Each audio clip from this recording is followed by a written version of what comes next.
Hello everyone, and welcome back to Semi-Control Chaos. And today I'm going to be doing my final episode on Samurai Jack, at least for now. Now, a lot of you guys in the description or in the comments down below told me about this comic series and recommended that I pick it up because it offered a bunch of additional information, an alternate ending, a, a bunch of little fun stories to go along with it, etc., etc. And you guys were right. But for this video, I'm going to be asking if the question if these comics are canon or not. Now, I imagine most of you are going to be going, well, of course not. Well, actually, I think that they are. And I think I found some evidence that supports that they are. Now, most of this is going to be kind of subjective. Yeah, sorry. My brain sputtered out for a second. So you're going to have to take everything I'm giving you with just a grain of salt because most of it, I pulled 2 interviews down. Well, not, yeah, I guess it's 2 interviews, you could call it. And, I'm just pulling a bunch of information from the comics that seems to connect really well.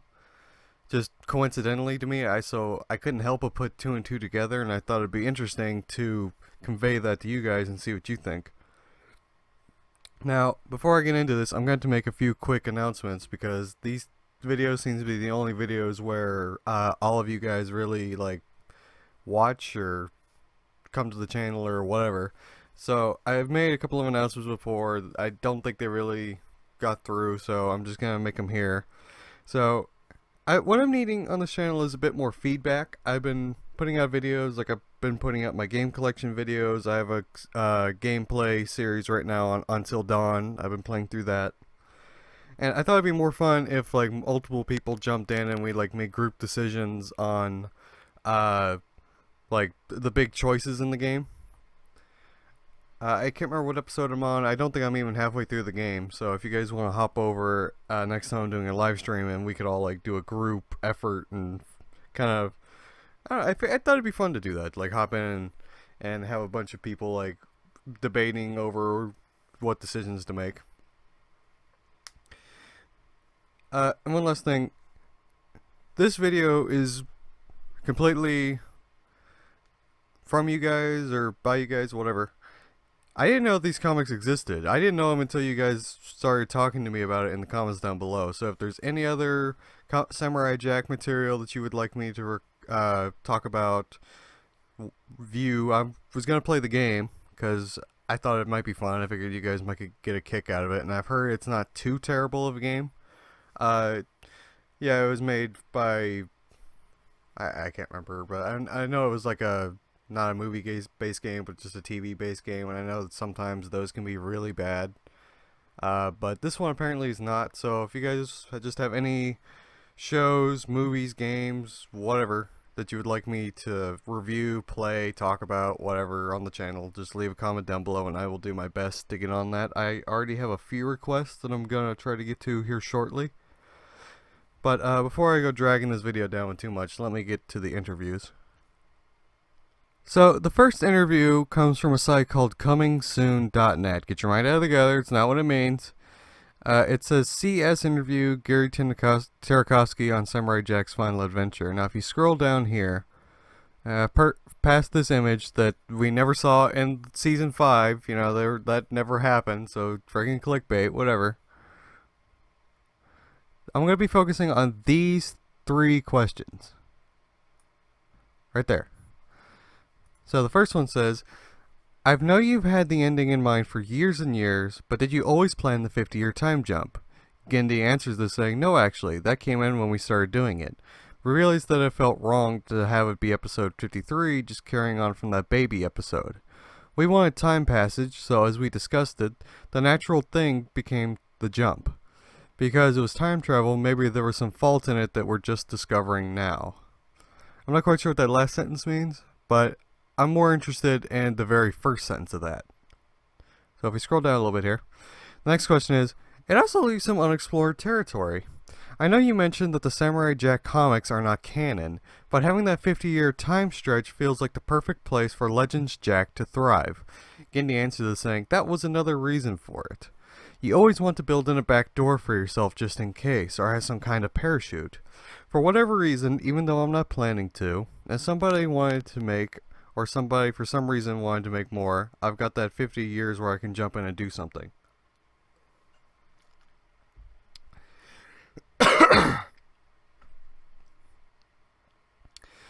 So the final question here is, how mapped out are those 50 years for you? Gandhi answered the saying, there are some things we definitely know, but it's not like there's a villain I know he fights in, say, episode 75. It's not that specific. Now, I imagine most of you are jumping all over my case right now going, well, Gandhi himself just said the comics are not canon. Well, see, I don't think that that's true. At least,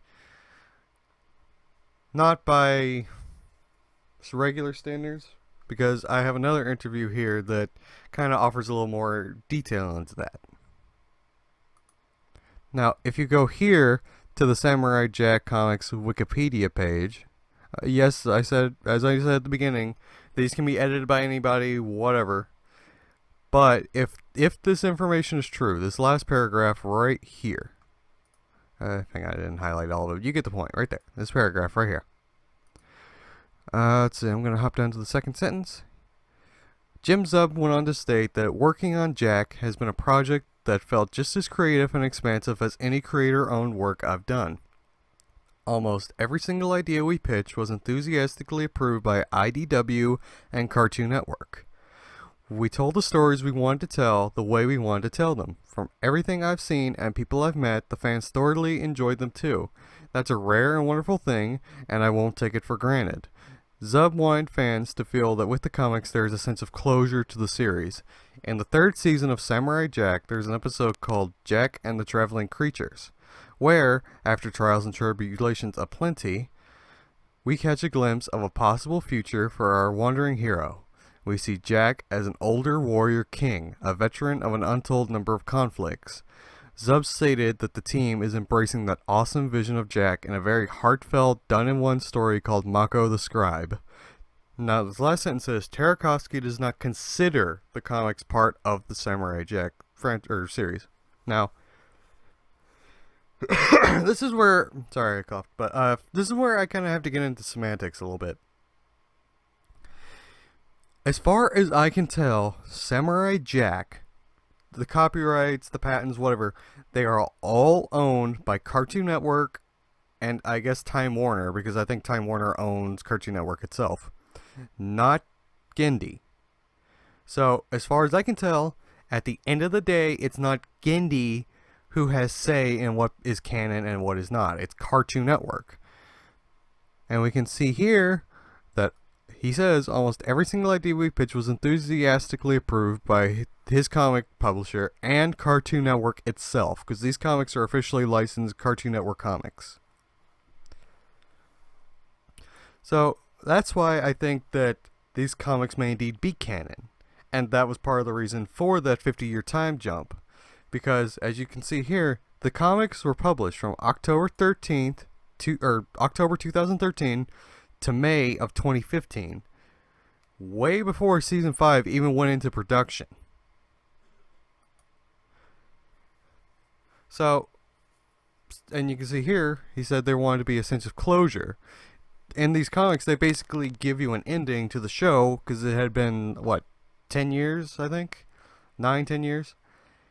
And they had never finished the show, so that's what the comics were built for. They were supposed to be the ending. So then Gandhi kind of had to work around that, is my working theory for one of the reasons why he said he had to make the time jump.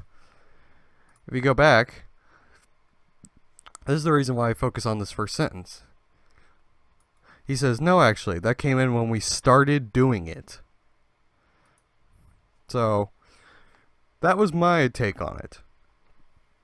So moving on to the comics, I'm going to be starting off with it's either 12 through 15 or 13 through 15, but it's that portion of the comics. So we start off by seeing Jack looking for this man named Soul the Seer. He informs Jack that he knows of a spell that can send Jack into the past. However, there's a catch. Jack's physical body is not strong enough, as it's made of skin, bone, whatever. But hope is not lost, because the sword made of eldritch steel, I don't know why they specified what type of steel, or if that is a type of steel, I'm not quite sure. But they said that the sword will be able to hold up to the spell, and, Jack will just have to let the sword drag him back to this point in the past. Well, since we know Jack is not back in the past in Season 5, we can just infer that the spell fails. However, it has some pretty lasting ramifications. So the spell having failed, Jack decides to just cut his losses, pick Soul up to get his sword, leave, whatever. And he says, "The soul of my sword is strong. It will endure this hardship. Do not worry." But Soul says, "No, you do not understand. The spirit of your sword is gone, samurai." Now, this is pretty interesting to me because this is the first time they've ever mentioned the sword having a soul. They didn't mention this in seasons 1 through 4, and they only mentioned it in season 5. As far as I remember anyway, I remember watching the entire series and leading up till season 5, and at no point did I remember them talking about this. Now, there was the Aku in the Graveyard episode where they said the sword could only be used to harm good, it can only be used to harm evil and not good. Now, I guess that you could interpret that as indicative of intelligence, but to me, that could have been anything. That could have been a ward, a charm, a spell, whatever. That did not mean to me that the sword was sentient and it could discern between good and evil. It just never occurred to me. But this is the first time that they've actually said that, and you'll see a lot more of that, how this almost seems like a template for season 5. So now, having the spirit of his sword gone, Samurai Jack's sword snaps in half in his hand. Again, he basically loses his sword, just like he did in season 5. And with this, he's lost his only defense against Aku. His only weapon, whatever. It's gone. So now going into the next issue, which according to this is issue 13, we see a fairly familiar sight by now. We see Bearded Jack. Are the similarities starting to come through yet? Now keep in mind that these comics were made were completed almost a full year before its production of season 5 almost even began. So here we got Jack, he's angsty, he's given up hope, his sword's gone, yada yada yada. It's basically the same template as season 5, all except all the time portals aren't gone. And Jack's sword isn't gone at the same time. Just, in this case, Jack's sword is just gone. The portal is, as far as I can tell, is still there, but he's still given up hope for whatever reason. So skipping through pretty much most of this comic here up until the end, everyone in the Miller is trying to hunt Jack down, just like in season 5, trying to kill him now that he's defenseless, blah blah blah. And he winds up in a desert. Now, he's just completely worn out, and I think he falls down in a hole here or something. But when he hits the ground, he goes into the inner world, just like he did in season 5, to see the gods. Now, before Jack fully goes into his inner world, or whatever it is, he has a flashback of how his father obtained the sword, or his father's story of how he obtained the sword. He recounts how the gods reached inside of him and pulled out, it says, a piece of the universe, and it says, and 3 hammers are able to forge the light, a weapon of truth to dispel the darkness. And then there's a quote from his father at the bottom here that says, "This sword is a gift and a burden. It is a symbol of inner strength made manifest, and one day it will be yours to wield." Now, this is a little interesting to me, because I don't think that's exactly what they said it was made of in the show. You could interpret that that's kind of what it is, but I don't know. So, the part where this becomes subjective is, I've actually pulled up the quote from the show. It says, "This sword was forged from the strength and power of the human spirit." Now, yeah, right there, I guess you could say inner strength, whatever, same thing. But I never really associated inner strength with this sword. I associate it with benevolence or something along that lines, because Aku is supposed to be the pure embodiment of evil. Well, if you look at, say, the yin-yang sign, you don't beat evil with inner strength, you beat it with purity or ambivalence or whatever. You beat evil with good, not inner strength. That inner strength to me is the same as determination. That doesn't seem like it would beat evil, but I mean, they can, put whatever swing they want to. So after Jack remembers the flashback or whatever, He's mated by this bird named Munin. I'm not sure if he's a crow, a raven, or whatever, but I know he's Odin's animal. And he said, I think Jack asks why he's greeted by a bird, and he says sleep is nursing a sore leg, which I believe is the horse that took Jack's father to see the gods. Now, something interesting I want to note here is that Jack's father was physically brought before the gods, but every time Jack has went before them, it's always been in spirit. He's always been in like this weird spirit world dimension that his father didn't use to go see the gods. So, because they do it both in this and in season 5. Like, both times Jack has went to go see the gods, it's been through the spirit world. Again, another similarity to season 5. But I'm actually wondering if the state in which they visit the gods has any significance, and I actually think it does. But I'll get into that in just a minute here. So Jack is now before the gods, and they say, the weapon forged in light has been broken. You will be judged. So unlike his father, they're not just going to give him a new sword or whatever. They're going to actually judge him to make sure he's worthy of the sword, or a sword. So the first trial comes from the Hindu goddess Vishnu, I believe is how you pronounce that. He says something about the world rests, or existence rests on the bed of snakes. And it says, it's larger than you, larger than your quest. The universe has spoken. The weapon is gone. How will you face that truth? Jack decides not to fight the snakes and just accept their judgment or whatever, and passes the first test. The second trial comes from Odin. Jack is stuck on a frozen tundra with an army of Vikings who he has to single-handedly defeat. The entire time Odin is in his ears and he's whispering, your father bequeathed his sword to you. You did not earn it. You were not chosen. So, the final challenge comes from Ra himself. Well, whatever. I just realized they suddenly made him sound so much better than the others, but it comes from Ra. And he's climbing up, or Jack has to climb up this pyramid, and there's a blazing sun, like, I believe literally right next to the pyramid, because as you can see in the bottom panel there, Jack actually starts to catch on fire. But he just keeps climbing until he reaches the top. And by the time Jack reaches the top, he's left in this golden glowing form. I don't know if that's his inner strength, his soul, his purity. I think it's supposed to be fairly subjective here. I'm going to go with it's his soul. And then Ra is in his head, and he says, inside is the weapon that cannot be broken. Now, Jack wakes up from these trials in the same desert he fell asleep in. He's clean shaven, his clothes are fixed, his hair's done, just like in season 5. And he's trying to figure out if it was a dream, if it was real. He's trying to figure out, once he realizes his beard's gone, if he failed the test, and he's looking around for the sword. He can't find it though.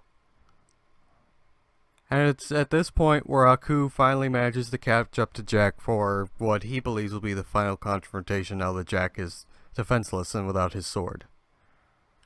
So the fight begins, and Jack is doing pretty good despite not having the sword, but Aku makes the obvious statement of, no matter what skills you possess, you're still only human. Your muscles will tire, you will fail. Make one mistake and it's over. Well, as we can guess, Aku's prediction comes true. Eventually Jack is beaten, battered, and bloody. And Aku's ready to deliver the finishing blow. Sorry, started stammering over myself. And he says, you fought well and amused me with your foolishness, so I will give you a warrior's death. Live by the sword, die by the sword. And he conjures a samurai sword out of his being, as we've seen him do many times before.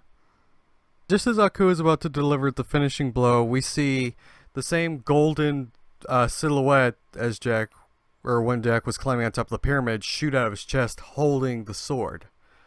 Jack's eyes are glowing and it stops Aku from killing him. So now Jack stands up, the glowing arm is like melding in with his arm, but he's still holding the glowing sword, which apparently is made out of his inner strength now or something. And his father's words are echoing in his ears one last time of how he earned the sword, and we see the quote again, this sword is a gift and a burden. It is a symbol of inner strength made manifest, and one day it will be yours to wield. Now, If you remember a few minutes ago how I mentioned that I found it odd that Jack's father was physically brought before the gods, whereas Jack had to go there spiritually. I believe that plays a significance in that the sword that Jack is currently wielding is not the same sword that his father had or gave to him that he started his quest out on. And I imagine many of you are probably going, well, duh, one is made from the father's inner strength, purity, or whatever, and this sword is made from Jack's purity or inner strength or whatever. And yeah, that's true, but I believe it's different than that. Think about how they were brought there, again, physically and spiritually. Jack's father left that sword up on that little altar or whatever for who knows how long, and it didn't disappear, it didn't vanquish, so either he was keeping his inner strength just at its peak at all times, or it was a physical entity. Whereas, if we remember back to Season 5, where Jack started to lose hope and his sword just disappeared. So, I'm thinking that Jack's father's sword was a physical item, whereas this sword is basically spiritual item made physical. Now, what that means to me is that I'm going to use a different show here. Say Avatar: The Last Airbender. Take a water bender. They take water and make a sword out of it. They have to constantly concentrate to keep the shape, weight, whatever. They have to keep the form of the sword. But as soon as their concentration lacks off, the sword's just going to go back to being water. Now, if you have a sword made of steel, iron, whatever, you can put that sword in a corner, completely forget about it for a decade, and come back and pick it up, and it's still going to be there. And I believe that is the difference. And that's why the sword seems a bit different in Season 5. So, you all know the song and dance. Jack has his sword back. He slices Aku up into little bits, and then all those little bits fly away, saying he'll be back next time. So once Aku's gone, the sword starts to cool down, it stops glowing, and it takes the form of the other sword. Again, I'm pretty sure they're two different swords. Jack thanks the gods for a second chance, and continues on his quest. So now I'm going to jump ahead to the final issue in the comic, called Mako the Scribe. Obviously an homage to Aku's voice actor, sorry, I almost said actors for some reason, who died before they were able to come back to the series. I believe he died in 2012 or something. So this is just an homage to him. So the character Mako, he's a scribe who's searching the land for stories of Samurai Jack to record his deeds, as he's a scribe, and feels that Jack is a very important historical figure. So after a few misadventures, Mako meets a man named Lammy in a bar, pub, or restaurant, whatever it is. And Lammy tells him of how he met Samurai Jack many years ago. And after a few more questions, Lammy asks why he's so interested in finding out about Jack. Well, Mako says he's an important historical figure and there's something deeper he wishes to understand about him. This impresses Lammy, and he decides to take Mako to meet Jack. So the two travel X amount of distance until they come across a war camp hidden in the mountains. So Mako and Lammy, they travel through the camp. There's a bunch of cameos. There's the scientists, the dogs, the cat people, the woolies, the long neck people. I don't know if they were ever given a race. Just the only thing I know them as. And eventually they wind up at Jack's tent, where we can see him and an older Scotsman plotting their assault on Aku's fortress. And, just as an interesting note, you can see Odin's bird still perched up on that chair. I find this interesting, as none of the gods' lackeys, or even they themselves, have stayed in the world. The Valkyries that came down to get the Viking lava monster, they disappeared. The horse that took Samurai Jack's father up to see the gods in the first place didn't stay. Ra visited, he didn't stay, things like that. So I find it odd that this crow is still there. They don't tell you what he's doing here. He's just kind of watching over everything. So it makes me wonder if the gods are directly involved in this battle or not. So Mako meets Jack and he's awestruck, and he says, "I am a humble scribe who wishes to record the words of the famous wandering samurai." Jack says, "I do not feel my words are prophetic, but I hope you find them helpful. The first thing you must know is the wandering samurai you speak of is no more. My companions fight side by side together. We are stronger. I lead them, but I also serve.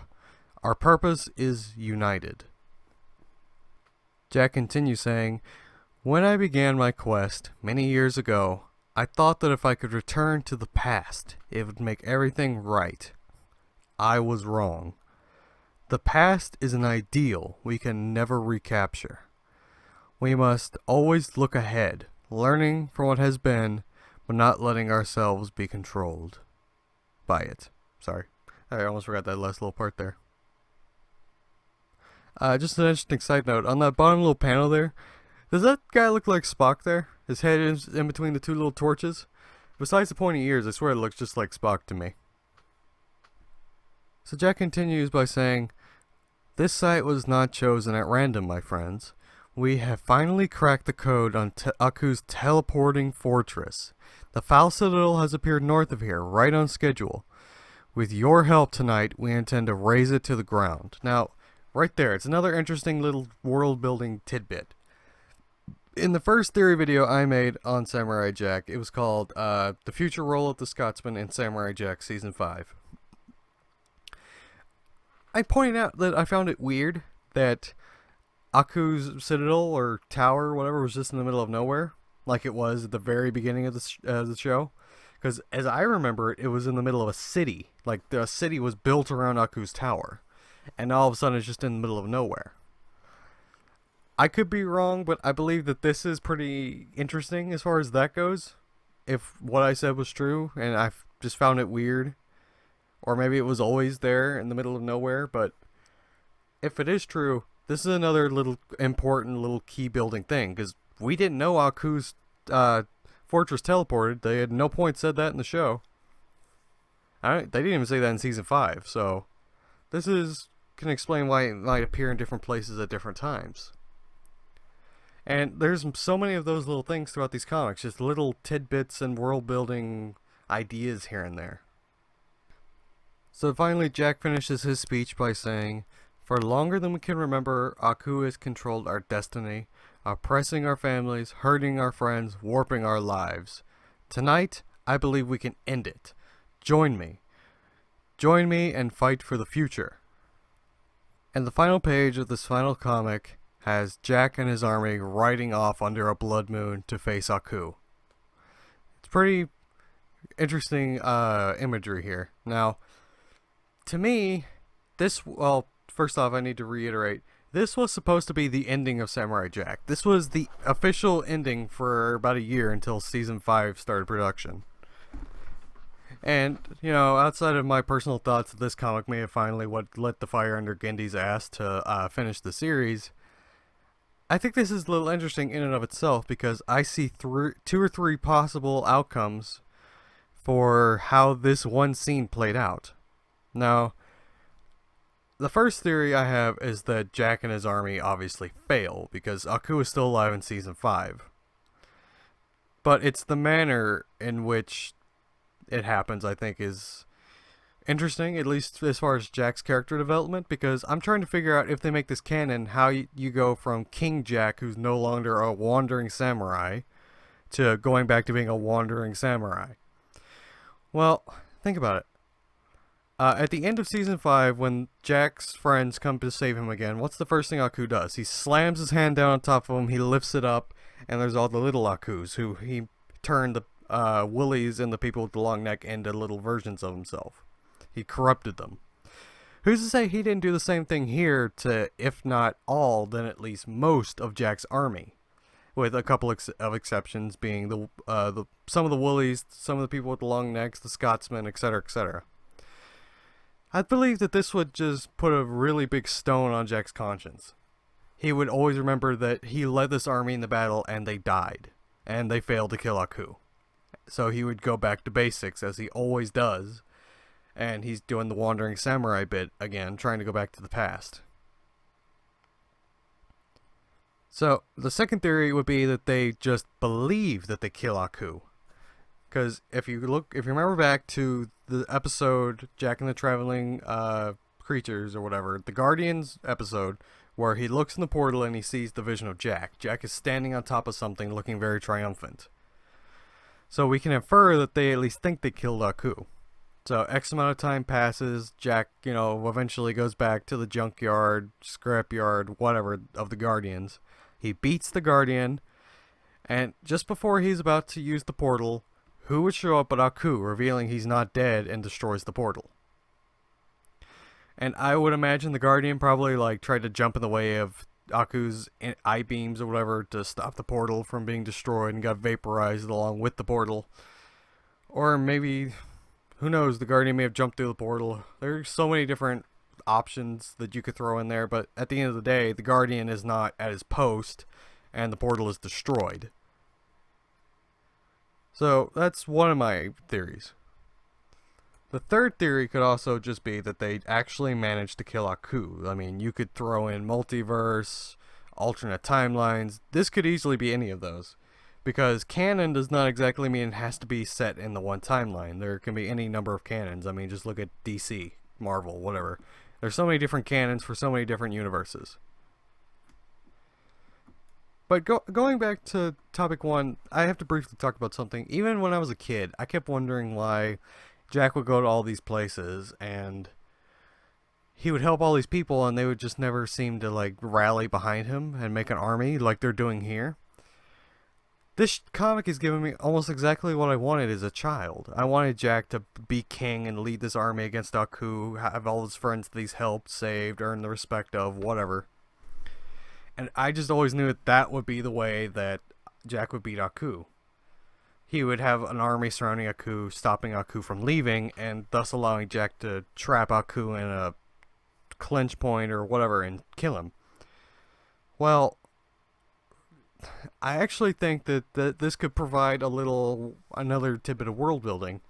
If you again go back and remember the season 5 finale, almost all the people who went to help Jack died. I think the exception were the Scotsman's daughters. I didn't see any of them die, but almost everyone else did. Except for the Spartans. I don't think I saw too many of them die now that I think about it. But a lot of them died in any case. If the same thing happens here, that could kind of provide more background as to why Jack has to do this alone. Because no one else can measure up to Aku, whatever. Despite, I made a theory back in my first video, again, the Scotsman's role in Samurai Jack, which a lot of it turned out to be wrong, but I believe I threw up a couple interesting ideas, like, if you remember the runes on the Scotsman's sword. I always was dying to know what would happen if the Scotsman attacked Aku with that sword. I knew it obviously wouldn't be able to kill him, but I was hoping it would be able to do something to Aku. Stun him, hurt him, paralyze him, just anything. Any little cool effect that they could make it. And I theorized that what happens if the Scotsman teaches other people how to do that? Like, etch those runes in the bullets, and the swords, and the bombs, whatever. Then Jack's army would have a fighting chance against Aku, and they wouldn't just be stabbing at water with a spoon, basically. Because that's basically what they're doing. Or a fork, rather, I should say, because the spoon can actually pick water up. Whatever, you get the point. Their attacks would do jack shit to Aku, except for maybe irritate him. Because when they shot arrows in his eyes, it made him blink, and he's like, ah, my eyes. But that's it. That's all they've ever managed to do to him. Jack would be the only person there who's able to hurt him. But if my theory was true, and those runes did anything at all to Aku, that would be a far fairer playing field. So now I'm going to be moving on to a different set of Samurai Jack comics. I'm not sure if I mentioned this, but on the website that I managed to read all these on, actually, I'm not even sure if I mentioned the website, so I'm just going to go ahead and say all that now. I found a site where you can read all these Samurai Jack comics online for free. There's three different ones. There's the Samurai Jack one I was talking about before, the 1 through 21 from IDW Comics. Then it'll be called Samurai Jack Volume 1 and Samurai Jack Volume 2. And I think there's also one called Samurai Jack Classic. So I guess there's 4, but the classic one is included in Volume 1. So it's kind of weird, but I know the Samurai Jack Classic one is actually written, produced, whatever, by Gendy Tartakovsky. Now, all it is just like the first 2 or 3 episodes in comic form. But I read through all those. They each have about 150 pages each. I was just looking around to see if there were any additional interesting things, and I did find a few things. The first one here being Jack finds himself in a desert, and there's a bunch of kids jump roping, and they have demons inside of them, and the ropes that they're jump roping with twirl together and make a time portal, and Aku shows up. So Jack easily kills the demons inside the children, setting them free, and he grabs the strings to the time portal, and he says, "The portal is strong. I can feel it pulling me back to my own time." Well, Aku raises his head out of the sand. He's like made of sand or something here. And it says, "It's time for another game, little samurai. Go ahead and use the portal, but the children will stay behind, and I will bury them in the sands of time." He rhymed there. I just realized that's pretty interesting there. So he's appealing to Jack's moral code or his honor or whatever. Like, yeah, just go ahead and use the portal all you want, but I'm going to kill these kids, just as a reminder. And I think this is a little odd because it's a bit of a contrast to season 5 to me. Now, obviously, Ashi caught him off guard with the portal that she made, but he wasn't like fighting with her, like, "No, take me back, my friends are dying, Aku's gonna kill them all." He just kind of accepted it. So it seems kind of odd here that he would just go, "Oh yeah, okay, let me just not use this portal." Sorry, I spoiled it, but obviously we know he doesn't go back to the past until the end of season 5, so I guess it's not too much of a spoiler. Oh, that's something I should mention. As these comics were made completely before season 5, there's no Scaramouche, there's no Ashi, none of that. This is all like pre-season 5. So, here is the odd move to me. Jack twirls the portal around and he traps Aku in it. He sends Aku back to the past, cuts the strings, and destroys the portal. As soon as I saw this, I was thinking multiverse theory, timelines, who knows what. There could be 2 versions of Aku in the past now. Again, if they make all these comics canon, because none of these are fan comics, these are all licensed by Cartoon Network. This could be so interesting, and yeah, I imagine most of you are going, well, he has the ability to travel through time, whatever, so he just, can pop himself back to the point where Jack is and just continue the story as usual. Well, yeah, they could do that if they wanted to be boring, but they could also, run with this so hard. Again, multiverse theory, multiple timelines, multiple Akus in one timeline, etc., etc. I mean, there's just so many options with this if they choose to run with this. So the next little interesting thing I found here, it's not really world building, there's not heavy plot behind it, I just found it pretty interesting. So at the beginning of one of these comics, the Scotsman is supposedly just attacking Jack for no reason. He's shooting at him, throwing rocks at him, trying to punch him, whatever. Jack's trying to reason with him over and over again, saying, "Hey, what about all the good times we went through?" And the Scotsman's just saying, "Oh, what about it? I'm trying to kill you now, so focus on the now." Well, eventually Jack realizes there's no reasoning with him and decides to go on the offense. And what I say by go on the offense is chop the Scotsman in half with his fucking sword. And he thought that was the legitimate Scotsman. Look right there. It says, "a robot." He didn't know it was the Scotsman. Or he didn't know it wasn't the Scotsman. I think this is kind of interesting because as we see in season 5, it almost looks like Jack has this big stigma against killing humans. But as it looks here, or from what we can pull from here, it's almost just like a happy coincidence that he's never killed a human in all this time. I just think it's kind of funny to throw in there. Oh, also keep in mind, throughout these comics, the Scotsman and Jack keep constantly calling each other brother, family, etc. So they're obviously very close, and Jack just decides to cleave him in half with his friggin' sword, not knowing he's a robot. By the way, if you're curious as to why there's a robot Scotsman, apparently Aku decided to make a factory to make dozens of robot Scotsmen, I guess, to try to appeal to Jack's moral code or not wanting to hurt friends thing or whatever. Well, as we can see, that didn't work.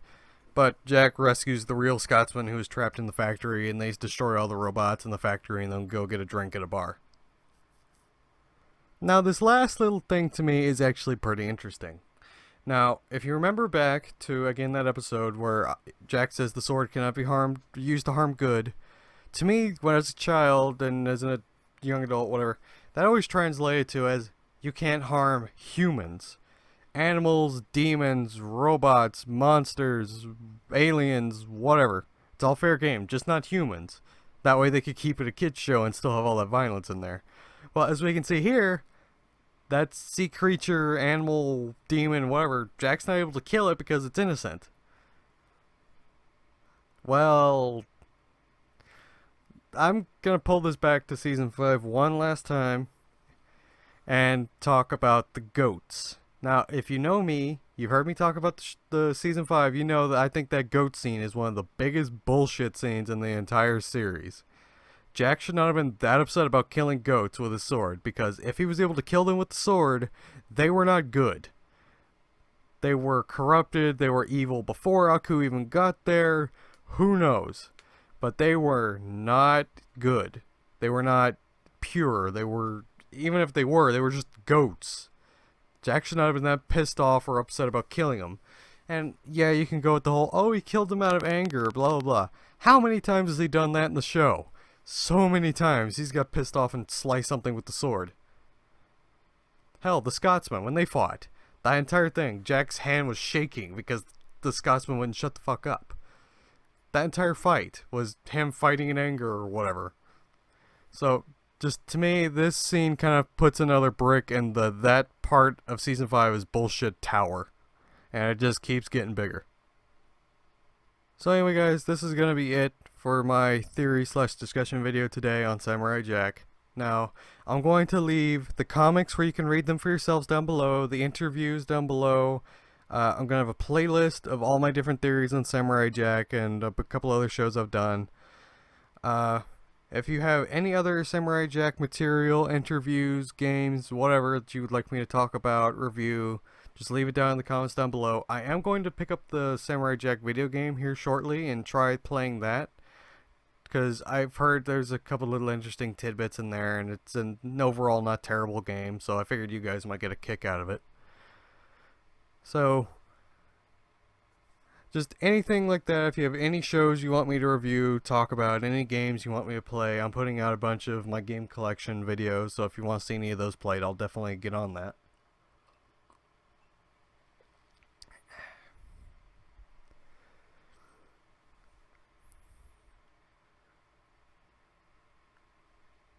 So anyway guys, if you like this video, please like, share, and subscribe. It really helps me out. I'll see you guys in the next video. Bye bye.